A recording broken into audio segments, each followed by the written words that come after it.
Hello there, YouTube fans, back again. And as I keep talking about films I like in the theatre, why not? I've talked about Lethal Weapon 1, Lethal Weapon 2, why not? Lethal Weapon 3. Again, another one I saw in the cinema. And let's not forget the iconic scene with the fire coming up. Again, sang by Sting. That's right, Sting sang the theme to this. And I actually like it. And my dog. Yeah, I like it. The dog's getting excited, I'll pick her up.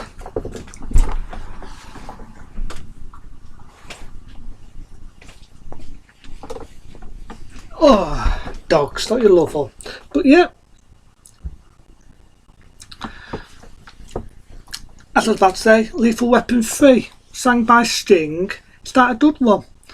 This is the one where I would say had most of the comedy in it. I mean, Lethal Weapon 2 does have its funny moments, but this one, it's definitely a lot light-hearted than the other two. It did have a bit of darkness about it. It's lighter in rating, as the other two was at 18, this was a 15. But I remember seeing it in the pictures, and I loved it. I actually fucking loved it. I love to see where the building blows up. I love to see where they have that date Jemity once again. You got Murphy and he wants to retire, you know. And basically Rich don't want him to retire. Now some people say, oh, the film was weak. I've got to disagree. I like the villain in this. You know, I thought he was smooth and he was villainly. You know what I mean? I love to see where they get the dye and they bang his face in mud. And then he says, hey, we could tar fire initials on that. Now, I do remember that, and this is a true story. I do remember having the theatrical version of Lethal Weapon 3. And I also seen it on the days of theatre, but I've got to admit, I've got the director's cut. And I do like the director's cut. There's a few extra scenes in it that weren't in the theatrical. You know what I mean? And then I remember that in the director's cut, you do actually see the dog. Speaking of dogs, you do actually see the dog, which was does in Lethal Weapon 1 and 2. Because I always thought, did that dog get killed? You don't see it, except for a Wattwawa. But this is the one where Rich gets the doe in it. He gets that doe for the first time. He gets a doe, and I have to say, he doesn't get killed. He doesn't get killed. Again, you get Dalton Pesce. He comes back. You can definitely see that there was half and half happening in this one. You can sort of like see they threw him in at the last minute. But I like Dalton Pesce. You know, I like him. And it does have a lot of action in it. Again, like I say, it's a lot light-hearted. It's not as dark as the other one. But this is the one I would say have most of the comedy in it. That's most of the comedy. The iconic scene where Mel Gibson's on a motorbike and he's chasing the baddies. I do love the scene, right? I'm not making this up. I do love the iconic scene where it pans out and it widens out where Rich is chasing the fucking baddies. I love the scene where he's on a tab. And I even like the story in it. You know what I mean? The cocktail was, right? This is frightening. The idea they've got a bullet, right? They've got a bullet and it has a red tip on it. And it can actually go through metal. Because for people who may or may not know this, bullet, the only thing a bullet substance, being a bullet, cannot go in is metal. And as you know, bulletproof vests in America is made from metal. So that's how you make your bulletproof vest. This, however, can go through metal. It can go through it. And I loved it. In 1992, Lethal Weapon 3 had been my favourite. I do like the original and all the others. But in my eyes, it's how it sort of ended. I was nowhere that mad on the fourth one. I thought there was too much comedy in it, and I just didn't find the story that interesting. And I do like the villain in it. I thought the villain, people say he was weak. I didn't think he was weak. He was smooth, and he was evil, and he was a badass. I do actually like to see where Dalton Pesce gets shot and he thinks he's dying and he's got shot in the shoulder and he's on the ice and he's oh, I'm cold. And then Danny Duffer says, as Murkoff, he says, you're bound to be cold, you're lying on ice. I love it. I just love it. It's such a damn good film, and I love the way the baddie gets it. He uses that gun, and Murdoch says, hey, cop killer.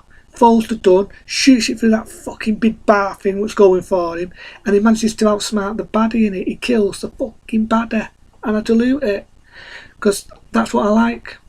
There's a bit of me, right? There's a bit of me.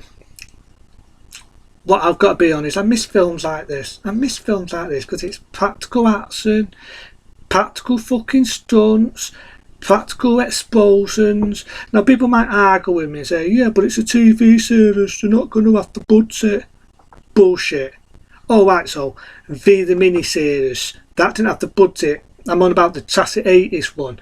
Fuck me, the 80s episode of the 18, the TV series didn't have that much of a fucking budget. So if anyone says I didn't have much of a budget, bullshit. You want to see Lethal Weapon done shit, watch the TV series. Shitty CGI explosions, characters I fucking hate.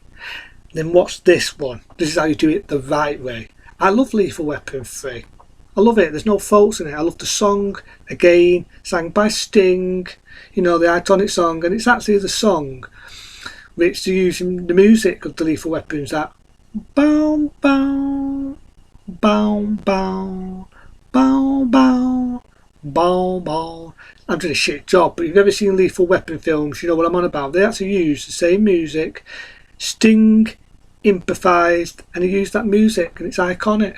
It's iconic, and I love it. And again, you get another Take song sang by Elton John. That's right, Elton John. Yeah, Elton John.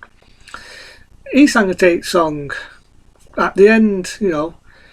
Always up and always through the eye, always up. And I just love to see where they're about to outdo this bomb. And you think Ritz, it's always got me, because didn't Ritz knew about bombs? This is what always got me, because in the original, the scene where that building gets blown up and Ritz picks up the bomb and says, oh yeah, this is really high-tech stuff. And again, the scene where Ritz goes into the toilet and he sees that bomb and Danny Duffer's on the toilet and he says that line, he's fucked. So I never did get that scene that he could cut the wrong fucking wire. Because I thought, wasn't Ritz trained to be a sniper in Duns when he was in War at Vietnam? And wasn't he also not trained to angle bombs? Because I didn't remember him mentioning that if I was learning martial arts. That's what he was good at. So I never did get how he could fucking cut the wrong fucking wire. Because it was mentioned in 1 and 2. But, you know, I just went with it. But, yeah, he cuts the wrong wire and he says that line, Murcott? Yeah, yeah. Get the chat. And they run out the building. Love it. Yeah, I love it. You know what I mean? There's a bit of a humour at the end. It started the 4-1 and the 4th one where if you watch it right through the end, they say that line, we're getting too old for this. And the word shit. And that's kind of ruined it, because the dad full of that humour, you know, you're too old humour in the fucking fourth one, the fourth one. I just didn't think it was fucking needed. But yeah, I love Lethal Weapon 3. I mean, I watched it in the cinema and it was a good day in 1992. It was a good day. I mean, you had Batman The Return, the one I reviewed, and you had The Lawnmower Man, another good film, and you had this. I remember 1992 also having Universal Soldier, it had the last Elm Street film, Freddy's Finally Dead. I had a lot of good films in 1992 and this was one of them. Saw it in the cinema. I would say the director's cut, because the director's cut, there's a few extra scenes in it, here and there, and it's the best semester. And I just like the dirt in it, it was very pretty. And you think that he doesn't get along with Mel Gibson, you know what I mean? They think they're going to hate one another. Hey, what's wrong with Mad Max magazine? But you know there's going to be a love scene there. And again, blows up the building, epic fight scene at the end, epic film. Check it out from 92, Lethal Weapon 3. Kicks ass. It's a lot better than some of the shit you see nowadays with the God action films. And in my eyes, this should have been the last one. Because I might not do Lethal Weapon for a bit. When I start going back to sort of, I might do Lethal Weapon 4, but in my eyes it should have ended with Lethal Weapon 3. The fourth one didn't think were that good, and the TV series can kiss me fucking ass. Into then though, I'll see you later.